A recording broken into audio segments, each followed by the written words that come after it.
কোনদিন কাবাগরের সামনে গেলে বা কোন আত্মীয় স্বজন গেলে বলবেন, কাবাগর দেখার সাথে সাথে প্রথম যখন কালো অংশটা চোখে পড়বে, যখন আপনি মসজিদে হেরমের গেট দিয়ে ঢুকবেন, যখন ওই Fahad gate, king Fahad gate আছে, যখন ঢুকবেন, অনেক দূর থেকে কালো কালো কাবাগরের একটু একটু দৃশ্য ভেসে উঠবে চোখের সামনে।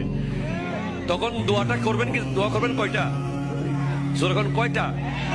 একটা দোয়াই কবুল হবে দেখার সাথে সাথে।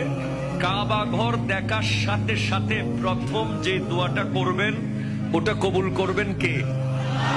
এখন শিখে নেন, অনেক মানুষ জানেন না হিকমত। আপনি একটা দোয়া করবেন, একটাই শেষ, একটা সুযোগ পাবেন আপনি, কিন্তু আপনি এমন এক দোয়া করবেন যেন যতদিন ওখানে থাকেন প্রত্যেক দোয়া কবুল হয়ে যায়। এই হিকমতি দোয়াটা শিখে নেন। আপনি বলবেন, আল্লাহ আমি 10, 12, 15 যতদিন এখানে থাকবো, যতগুলো দোয়া করব সব কবুল করে নিয়েন। দোয়া করছেন কয়টা? পাবেন।